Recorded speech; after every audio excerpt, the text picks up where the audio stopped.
Primeira carta de Pedro, capítulo 1.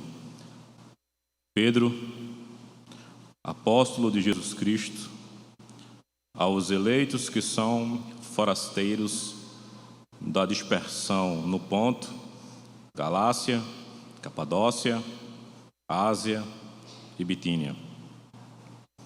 Eleitos segundo a presciência de Deus, Pai, em santificação do Espírito, para obediência e aspersão do sangue de Jesus Cristo. Graça e paz vos sejam multiplicadas. Bendito o Deus e Pai de nosso Senhor Jesus Cristo, que, segundo a sua muita misericórdia, nos regenerou para uma viva esperança, mediante a ressurreição de Jesus Cristo dentre os mortos, para uma herança incorruptível, sem mácula, imarcessível, reservada nos céus para vós outros, que sois guardados pelo poder de Deus, mediante a fé, para a salvação preparada para revelar-se no último tempo.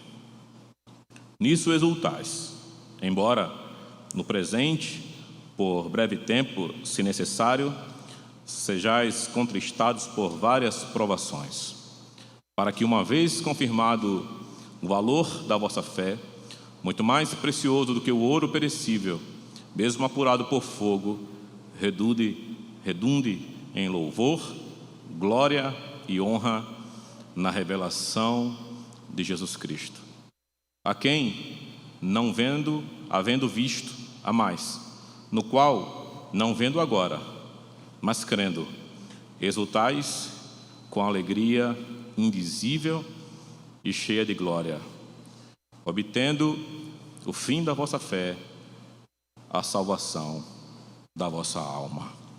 Louvado seja o nome do Senhor. Oremos. Pai,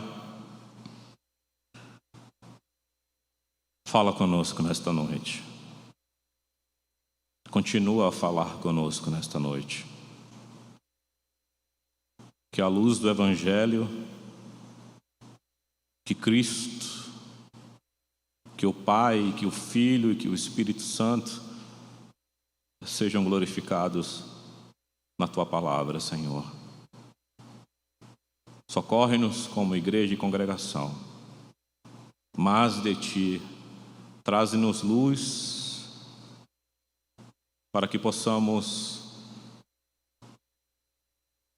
sair daqui edificados, sair daqui salvos pelo poder da Tua palavra, sair daqui exultantes, felizes, satisfeitos na pessoa bendita do nosso Senhor. Em nome de Jesus, amém. Meus irmãos, essa carta do apóstolo Pedro é uma carta muito interessante, e esse primeiro capítulo, porque nós vemos um contexto muito parecido com o nosso. A igreja estava sendo perseguida pelo Império Romano. Havia Nero, um imperador, como os outros demais imperadores, loucos, egocêntricos, sádicos, que se intitulavam como semideus, divinos. E a igreja estava na região da Ásia Menor como forasteiros, estavam ali fugindo de uma perseguição. Para você ter ideia, Nero, ele queimava cristãos vivos em seu jardim. Tal a brutalidade, tal o medo, o temor que essa igreja estava sofrendo. Note que não era qualquer império, mas era o Império Romano, o poderoso Império Romano. E ali em 64 depois de Cristo, onde já tinha havido alguns martírios, e este imperador Nero é possível o executor tanto do apóstolo Paulo, como diz os comentaristas, como do próprio Pedro, os dois ícones da fé cristã. Então a coisa estava muito severa. No capítulo 4, verso 12, Pedro diz: olha, há de surgir entre vós um fogo ardente, destinados a provar-vos. E segundo os historiadores, quando Nero, em julho de 64, ele põe fogo em Roma, e em outubro, se as datas estiverem certas, de 64, ele começa uma perseguição severa à igreja. Sendo assim, nós estamos comemorando no mês de outubro uma das grandes perseguições da igreja do Senhor. Uma sangrenta perseguição, uma perseguição violenta. Então o apóstolo Pedro, ele vai escrever para essas 5 províncias ali da Ásia Menor, onde a igreja estava dispersa, a igreja estava acuada, e ele começa no versículo 2 com algo muito sublime. A introdução de Pedro no versículo 2 é algo muito rico. Note que ele começa, depois que ele faz as considerações que ele é apóstolo de Cristo, o que estava acontecendo ali aos forasteiros, o seu destinatário, ele começa dizendo assim: eleitos segundo a presciência de Deus Pai. Ele começa a apresentar o Deus Pai em todo o discorrer do que nós vamos ler. Observe, aqueles que foram eleitos sob a presciência, sobre o conhecimento de Deus Pai. Mas não somente isso, em santificação do Espírito. E ele agora toca em dizer, e em santificação. O Pai elege, o Espírito Santo santifica, e ele continua: e a aspersão do sangue de Jesus Cristo. Pedro começa esta carta de uma forma indizível, porque ele evoca nesta carta a Trindade, e o trabalho triuno. Ele fala da presciência dos eleitos que foram feitos pelo Deus Pai, ele fala da obra santificadora do Espírito Santo e a aspersão do sangue de Jesus. Então, dentro do propósito eterno da Trindade, onde Deus elegeu, o Espírito santifica e Jesus aplica pelo seu sangue esta salvação, nós já podemos nos sentir seguros, primeiro, se formos eleitos. E isso é muito sério, porque se nós formos eleitos, consequentemente, nós seremos santificados. E se nós estamos sendo santificados, é porque o sangue de Jesus houve eficácia na sua vida e na minha vida. Eficácia houve, mas a questão é em quem o sangue, a obra da Trindade vai alcançar. E isto é muito sério, porque a obra do sacrifício de Cristo, a obra da Trindade, não é uma obra de alavantu e anarriê, mas existe uma ordem, existe uma presciência, existe um governo, existe uma decência, onde as pessoas meio que levantaram as mãos quando se há um dito apelo, onde frequentar uma congregação religiosa. Não, meus irmãos. Nós precisamos entender que somente os eleitos, que são santificados e que receberam o sangue de Jesus, poderão desfrutar pelo menos 4 verdades expostas pelo apóstolo Pedro. Somente estes. A primeira verdade nós vemos no versículo 3. Bendito o Deus e Pai de nosso Senhor Jesus Cristo, que segundo a sua muita misericórdia, nos regenerou para uma viva esperança mediante a ressurreição de Jesus Cristo dentre os mortos. O apóstolo Pedro, ele começa nesse versículo 3, um termo técnico como uma doxologia. Ele começa com uma expressão de bendito, louvado seja o Deus e Pai. Ele começa a ter um reconhecimento de que é necessário que agradeçamos a Deus, a esta trindade que foi mencionada, a esta obra da trindade em conjunto, esta perfeição. Bendito Deus e Pai de nosso Senhor Jesus Cristo. Louvado seja Deus. E por causa desse Deus, segundo a sua muita misericórdia, observe, muita misericórdia. Não foi qualquer misericórdia. Os termos que cercam as palavras são muito importantes. Por causa da sua muita misericórdia, nos regenerou. Essa palavra, nesta primeira abordagem, é uma palavra dramática. Porque nós só poderemos desfrutar toda a plenitude de Deus se nós tivermos sido gerados de novo. Nos regenerou, nos fez nascer de novo.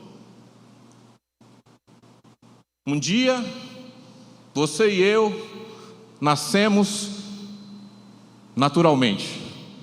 Você tem um dia, você tem um mês, você tem um ano, você tem uma hora no seu registro. E nascemos ali em pecado, debaixo da condenação do pecado, debaixo de um estado de trevas. Estávamos, como diz Paulo em Efésios, sem Deus do mundo, estávamos perdidos, fazendo a vontade da carne e dos pensamentos. Mas Deus, com o seu grande amor com que nos amou, Ele nos faz, por causa da sua muita misericórdia, um ato singular, que é de nos fazer nascer de novo. E se isto não nos traz a perspectiva da reflexão sobre a importância de sermos nascidos de novo, nós podemos estar perdidos, perdendo tempo, porque Jesus disse a um doutor chamado Nicodemos: Nicodemos, vos é necessário nascer de novo. Há uma necessidade de que haja novo nascimento, porque no texto do versículo 2, lá fala: santificados no Espírito para obediência. A vida obediente, a vida santificada, como resultado da eleição, da obra do Espírito e do sangue de Jesus. E eu faço a primeira aplicação. Você é nascido de novo. Eu sou nascido de novo. Porque ser nascido de Deus vai trazer para mim e para você, primeiro, que a gente vê nesse texto, nos regenerou primeiro para o quê? Para uma viva esperança. Viva esperança não é para quem não nasceu de novo. A esperança, ela é viva. É o primeiro para que nós vemos aqui no texto. Nos regenerou, nos fez nascer de novo. Para quê? Para uma viva esperança. E essa palavra esperança, estudando, me deu um baita trabalho, porque se você olha no português, é uma ânsia por aquilo que não aconteceu, esperar de forma, ansiando por uma espera. Se nós vamos para ouvir Platão, ele diz que a ideia de esperança é uma ideia de uma vida após a morte. Mas se nós ficarmos com Platão, de uma vida após a morte, qual é a garantia que eu tenho ou você tem de que depois que morrermos, nós vamos estar com o Senhor? Pelo menos nem eu e nem todos que estão aqui fomos lá e voltamos para poder dizer como é a morte. Tirando o apóstolo Paulo, eu não conheço um que tenha o desejo de ir e dizer que tudo tranquilo e vocês podem ir também, que eu já fui e voltei. Não existe isso, irmãos. É um mistério para todos nós. Mas os regenerados, os eleitos, os que são santificados e receberam a aspersão do sangue de Jesus, podem desfrutar desta finalidade da regeneração, que é o quê? Uma viva esperança. Mas a palavra esperança, como diz os comentaristas a quem consultei, eles falam que no sentido romano, a palavra esperança tem uma ideia de satisfação, de um gozo, se relaciona com essa questão de ter uma satisfação da perspectiva futura. E dentro do contexto deste texto nós vamos ver isto, alguns termos que Pedro vai usar. Então, ter uma satisfação, porque nós estávamos, a igreja aqui estava vivendo não um golpe de Estado, mas o golpe do Estado, onde a espada estava no pescoço da igreja, onde os irmãos estavam dispersos. Mas Pedro está trazendo a igreja para o conforto. Vocês que foram eleitos, vocês que são santificados, vocês que receberam o Espírito Santo, vocês que nasceram de novo, vocês têm a viva esperança. E a esperança, como diz um dos comentaristas, não é se fôssemos usar um termo de medicação, não é um diazepam na sua veia para você se sentir relaxado ou você se sentir anestesiado. Mas a esperança tem uma conotação, se fosse para o lado clínico, de ser uma adrenalina, para você pulsar, para você ficar agitado mediante o contexto pelo qual a igreja está passando. Mas essa viva esperança, esta obra, ela tem apenas uma validade e não outra validade, mas, melhor dizendo, a validade mediante a ressurreição de Jesus Cristo dentre os mortos. A nossa viva esperança está fundamentada mediante a ressurreição de Jesus, mediante a aspersão do sangue de Jesus. Meus irmãos, note bem, o apóstolo Paulo Pedro poderia falar qualquer coisa para consolar essa igreja, mas desde o versículo 2, nós estamos no versículo 3, o apóstolo Pedro está citando a obra sacrificial, a obra de Jesus Cristo na cruz.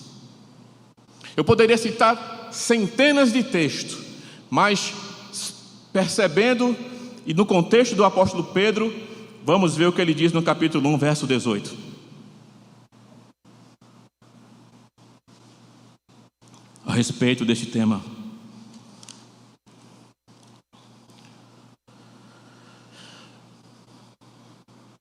Sabendo que não foi mediante coisas corruptíveis, como prata ou ouro, que fostes resgatados do vosso fútil procedimento, que vossos pais vos legaram, mas pelo precioso sangue, como de cordeiro, sem defeito, sem mácula, o sangue de Cristo. O nosso resgate, irmãos, a nossa esperança viva se dá no sacrifício de Jesus, sacrifício aceito pelo Pai, que já estamos agora recebendo a obra santificadora do Espírito. Nós não fomos resgatados de qualquer forma, mas pelo sangue de Cristo. Versículo 20: conhecido com efeito antes da fundação do mundo, porém manifestado no fim dos tempos por amor de vós.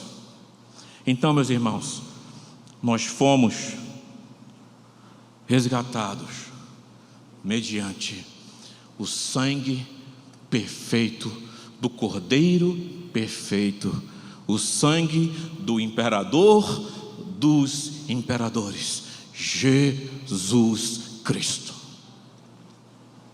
Por isso que nós podemos ter uma viva esperança, porque a esperança tem um objeto, e este objeto é o Senhor, e Ele ressuscitou, e como Ele ressuscitou, a esperança é viva, ela é pulsante, ela tem vida, ela é um organismo vivo, ela está dentro de mim e ela está dentro de você. Muito mais de uma perspectiva após a morte, é a perspectiva para quem essa esperança está apontando, sob a ressurreição de Jesus.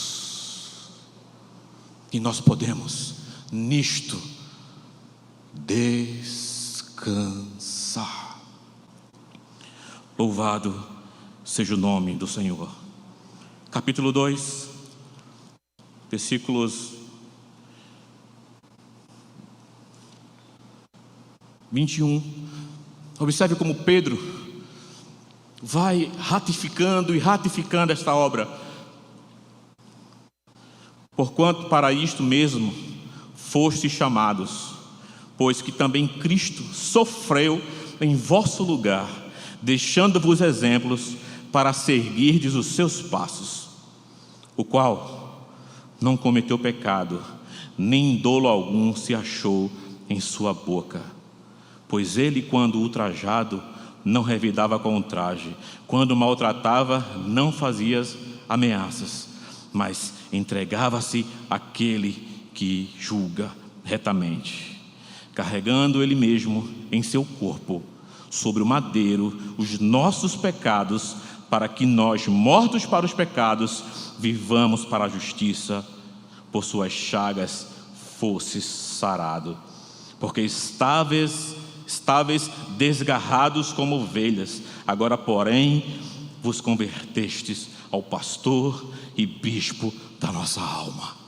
Oh, meus irmãos, estávamos desgarrados, sem Deus no mundo, mas Jesus, Ele tomou sobre si o nosso pecado, na sua boca não houve dolo, o Cordeiro perfeito, garantindo para mim e para você uma eterna redenção, onde podemos agora encontrar o pastor e bispo das nossas almas, aquele que nos pastoreia de forma indizível e gloriosa, Jesus.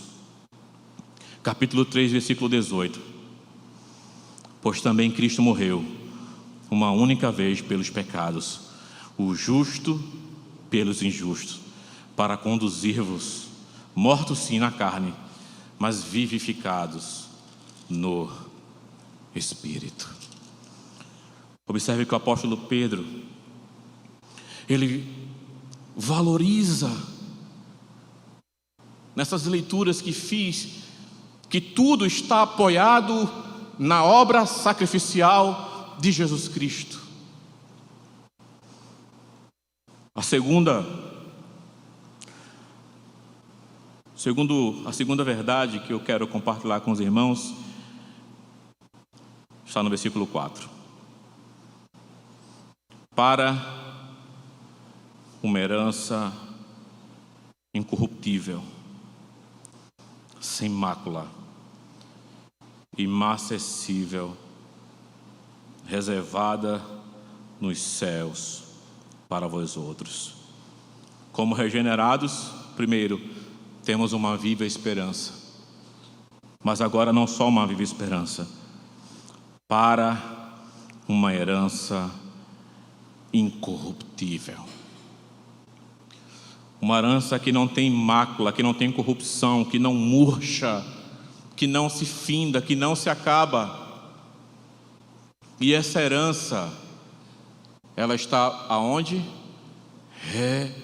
Reservada para vós outros, nos céus, reservada nos céus. Essa palavra reservada aqui, ela é muito importante,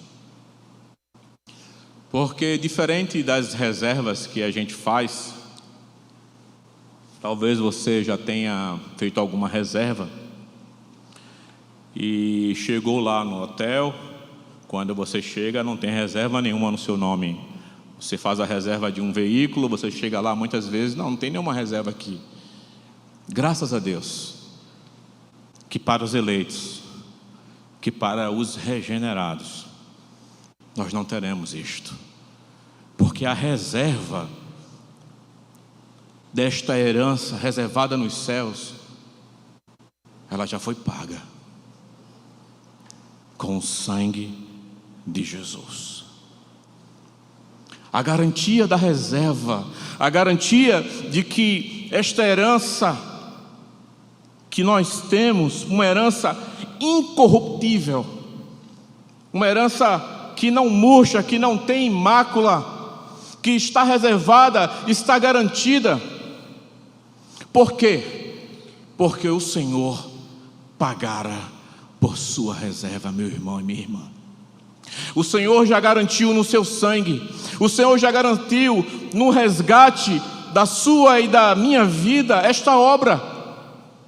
É como nós estivéssemos indo, como os peregrinos que somos, a um destino, a um caminho, e podemos descansar que nós vamos chegar e vamos gozar dessa herança no céu, porque o Senhor pagou por isto, pelo seu sangue. João vai dizer em Apocalipse que Ele comprou pelo seu sangue povos de todas as tribos, línguas e nações. Ele com o seu sangue, Ele redimiu-nos. Nós fomos redimidos dos nossos pecados. E agora a reserva, a herança que está reservada no céu, está garantida. Não por causa de você e nem de mim. Nós não teríamos condições de gerenciar esta herança e nem esta reserva.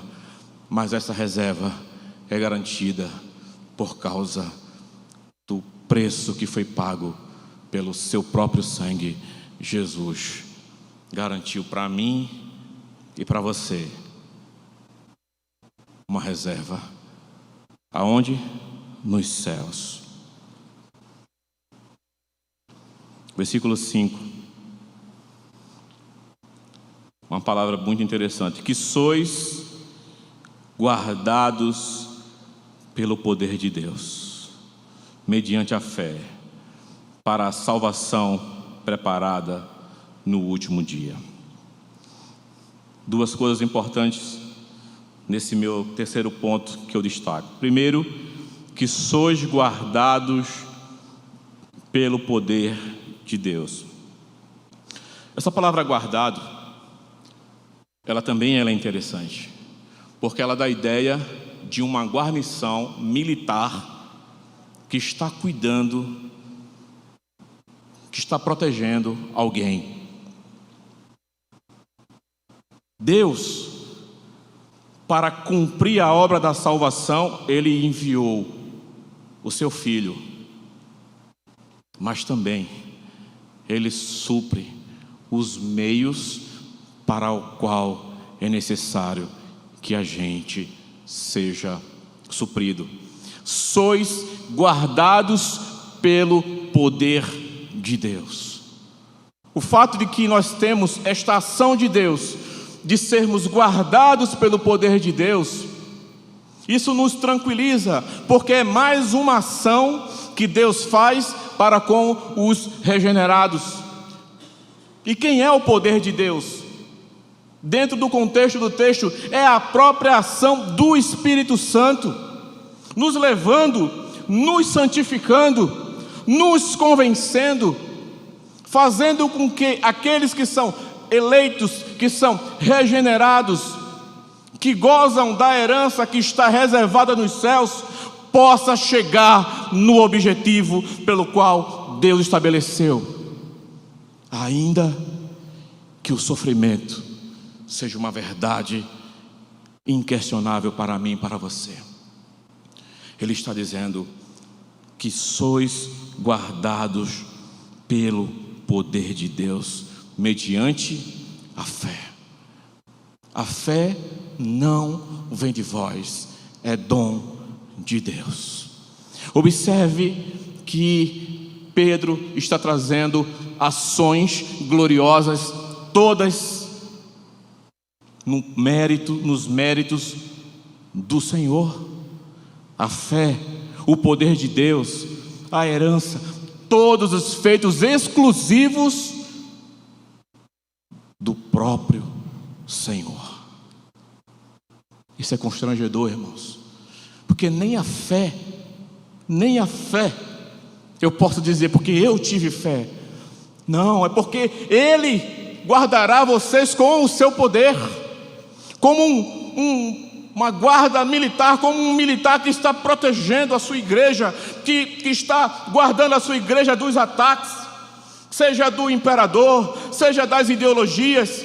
Vivemos um ano polarizado politicamente, nós não sabemos quem será o próximo presidente, nós não temos noções disso, mas uma coisa é certa: se a igreja não sucumbiu ao Império Romano, não sucumbirá a nenhum outro império, porque nós somos guardados pelo poder de Deus.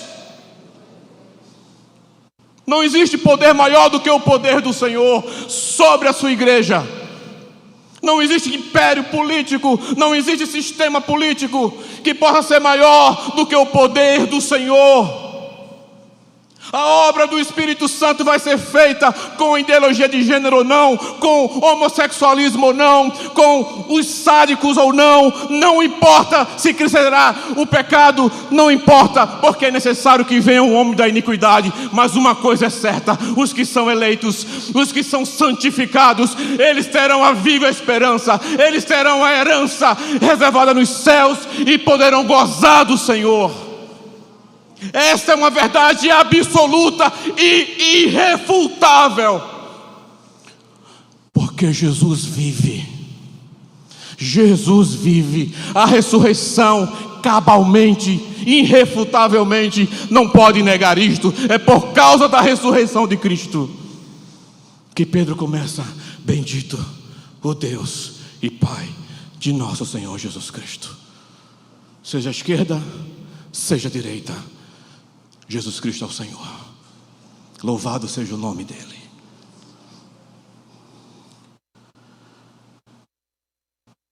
Quarto ponto: somos guardados pelo poder de Deus mediante a fé. Terceiro ponto: para a salvação preparada para revelar-se no último tempo. Terceiro ponto: existe uma salvação preparada. João 14, o Senhor disse: eis que eu vou para o Pai. Na casa do meu Pai há muitas moradas, E eu vou para o Pai para preparar lugar para vocês. A salvação, ela já está preparada. A herança é no céu. A esperança, ela é viva.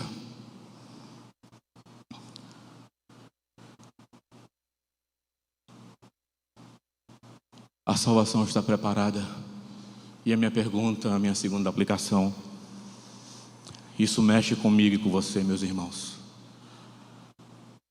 Sabe como é que surgiu essa mensagem essa semana no meu coração? Evangelizando a minha filha. No carro ela falou para mim assim: papai, eu vou para o céu e lá tem comida? Eu disse: eu não sei se tem comida, mas tem um pão da vida. E tem água? Eu disse: tem. A fonte da água da vida também tem lá. Mas minha filha, você precisa nascer de novo. Ela: como é que faz isso? Eu disse: meu Deus, como eu explico isso? Eu disse: você precisa de Jesus, mas eu já tenho. Eu disse: amém, mas é porque ele morreu na cruz. Mas papai, mas não era para os soldados morrerem? Eu olhei assim: você é um anão. Começando com um anão. Eu disse: não, minha filha, veja. Aí eu fiquei com aquilo o dia todo, irmãos. Eu digo: não, eu preciso evangelizar, porque eu não posso assim ficar levando a menina só no lúdico. Aí à noite fui colocar ela para dormir. E aí ela: pai, conta uma história. Ela sempre me dá o tema, e eu do tema converto na história cristã, né? Comecei no alto de uma montanha, depois terminei na igreja. E na igreja eu falava para ela que tinha um pastor que estava pregando, e um dos personagens que ela me deu, eu digo, aceitou Jesus. E ali eu fui falando. E eu falei: minha filha, você quer se converter ao Senhor? Você quer ter Cristo? Porque só Cristo te leva para o céu. Ela disse: pai, eu quero. Filha, ora comigo. Meu irmão, eu não sei. Eu não sei se valeu, se não valeu, se tem eficácia, eu não sei. Mas uma coisa é certa: eu preciso evangelizar meus filhos. E dizer para ela: você precisa de Cristo. E foi assim que essa mensagem nasceu no meu coração. Da necessidade que nós temos de nascer de novo. De buscarmos ao Senhor. Porque a salvação já está preparada.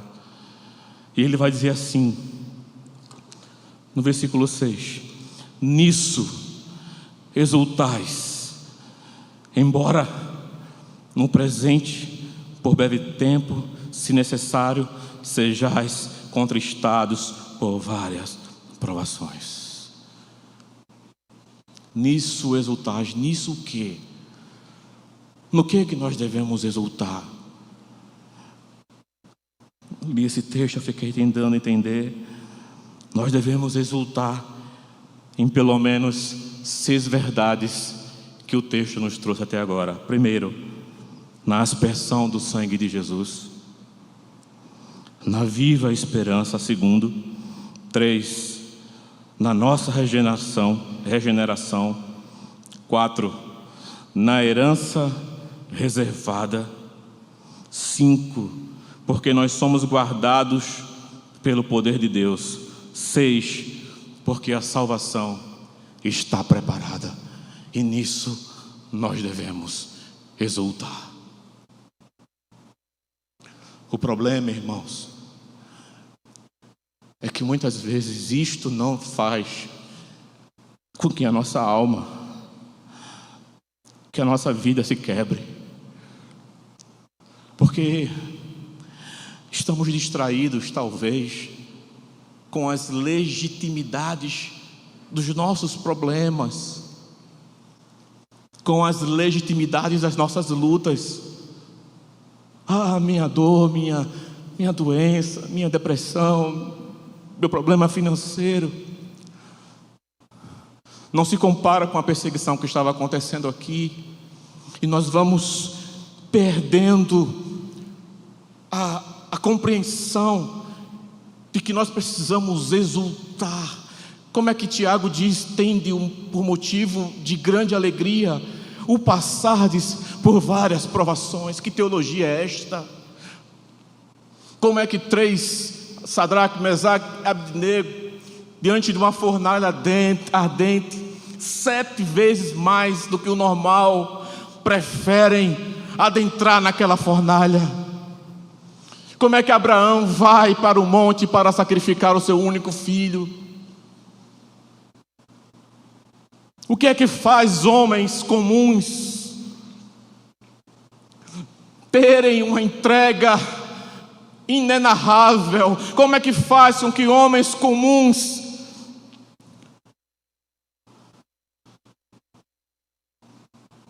Paulo vai dizer: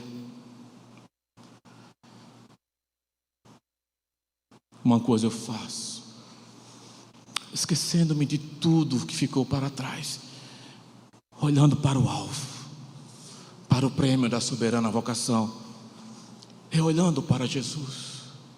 O autor aos Hebreus, no capítulo 12, vai dizer: livrando-nos de todo o peso e do pecado que tenazmente nos assedia, corramos a carreira que nos está proposta, olhando firmemente para o autor e consumador da fé.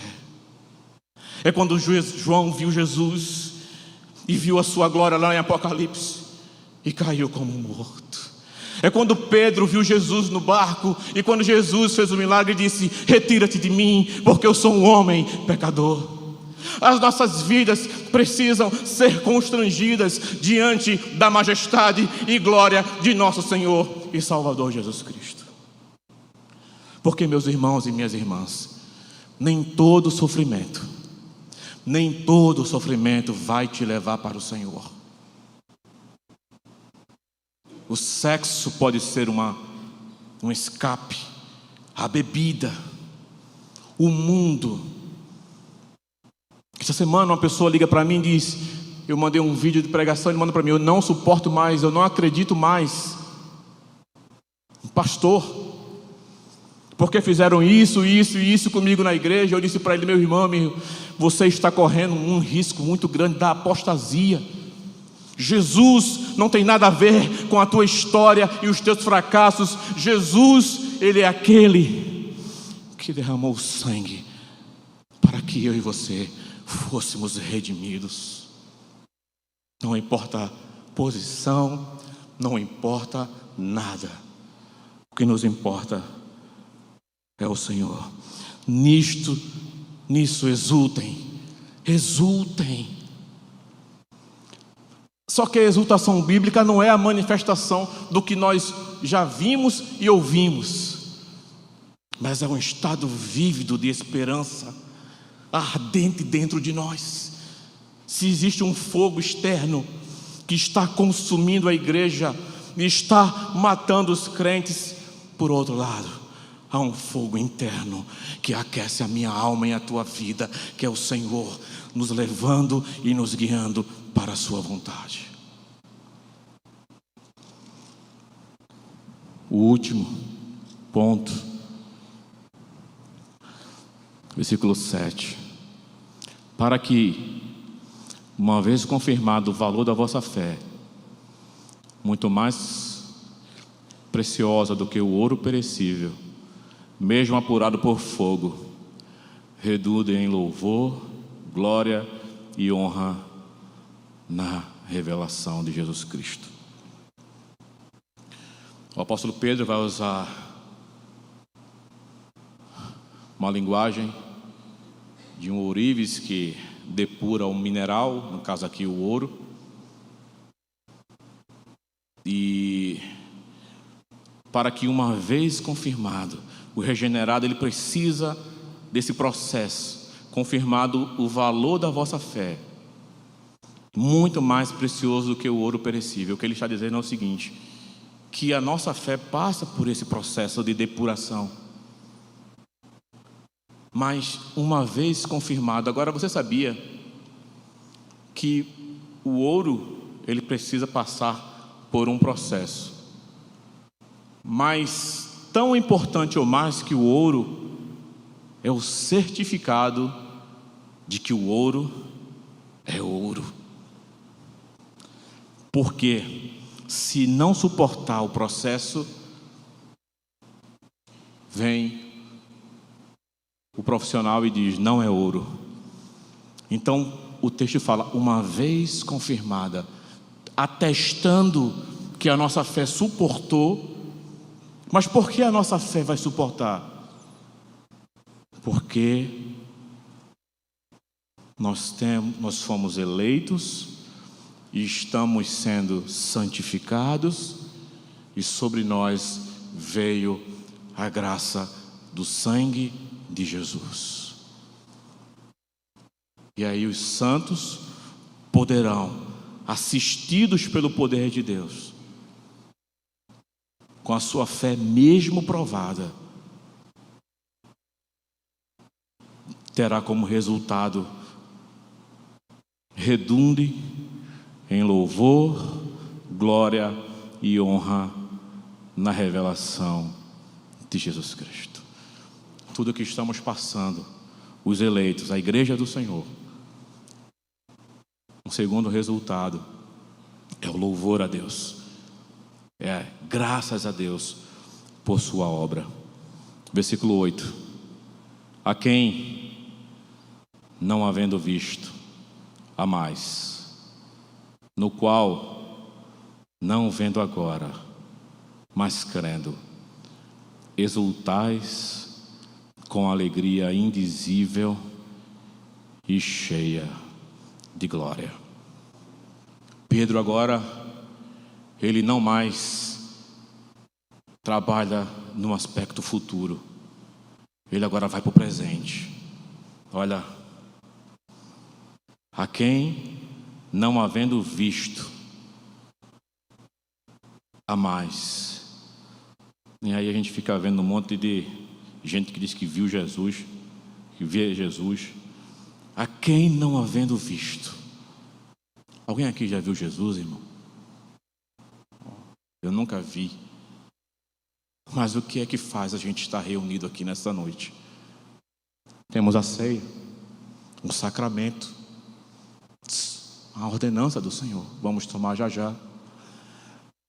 E o que é que nos faz estar reunidos? É porque nós não o vimos, mas nós o amamos. Amar a quem a gente não viu, por causa de uma graça de novo nascimento, foi nos dado um novo coração. E esse novo coração é um coração que tem uma viva esperança, que pulsa por aquele a quem a gente ainda não viu, mas nós amamos, no qual, não vendo agora, a gente não vai ver agora. Vamos segurar só mais um pouquinho. Persevere, meu irmão. Se reconcilie. Volte desesperadamente aos pés do Senhor. Não perca a alegria no Senhor. A gente só não está vendo agora, mas crendo, porque essa fé, ela é sustentada pelo poder de Deus. Ele diz: exultem, exultais com alegria indizível e cheia de glória. Se fôssemos fazer um comparativo com esse texto, com exultação e com alegria indizível e cheia de glória para a igreja presente, não é isso que nós temos visto. Mas vemos uma apostasia, pessoas deprimidas, em pecado, afastadas, que não levam Deus a sério mais. Mas o Senhor, Ele quer restaurar. Davi, ele fez um pedido: Senhor, torna-me a dar a alegria da tua salvação. Se eu e você perdermos a alegria em Deus, nós vamos achar amantes, que podem ser pessoas ou coisas. Renove a sua alegria no Senhor, porque Ele já fez uma obra indizível. Versículo 9: obtendo o fim da vossa fé, a salvação da vossa alma. Depois de todo esse processo, o fim da vossa fé, a ideia é que o resultado da fé, o resultado de tudo isso, é que a nossa alma vai ser salva, que nós estaremos para sempre com o Senhor, na revelação, no dia do Senhor. Mas para que nós possamos estar nesse grande dia, é necessário nascer de novo, igreja. É necessário que... De manhã o pastor estava falando sobre eleição e eu fiquei pensando, meu Deus, como isso é... Por um lado isso é muito sério. Por outro lado, se eu sou um eleito, eu só posso levantar as minhas mãos para o céu e agradecer ao Senhor. Porque uma coisa é certa no coração de um eleito: eu não sou melhor de um não eleito. E porque Deus te escolheu, e porque Deus me escolheu. Porque quando nós nos olhamos nos espelhos das nossas vidas, eu vou usar esse termo só para mim, eu vejo o verme que eu sou. Quando eu comparo a minha vida com as Escrituras, eu vejo o verme que eu sou. Eu não passo de um verme. Diante de um amor, de uma eleição, diante de Deus me dar o Espírito Santo para me santificar, diante de Cristo ir numa cruz para me resgatar, eu não morreria por mim mesmo.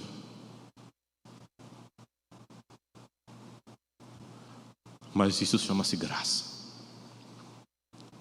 Isso chama-se a loucura da pregação. Porque Deus amou o mundo de tal maneira. É de tal maneira. E se você se sente assim, meu irmão,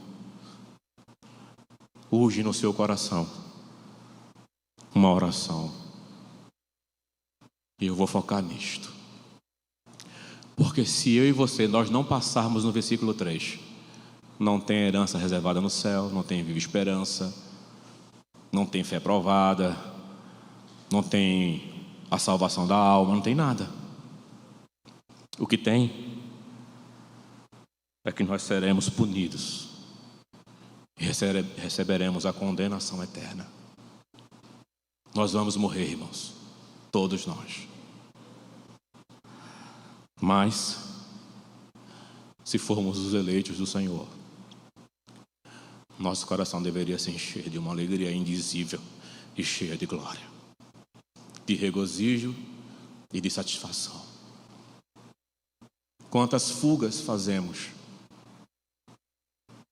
Porque a igreja fica um ambiente chato, porque isso, porque aquilo outro. Não existe lugar melhor, irmãos, de estarmos, se não for da igreja do Senhor. Graça e paz. Deus abençoe a todos.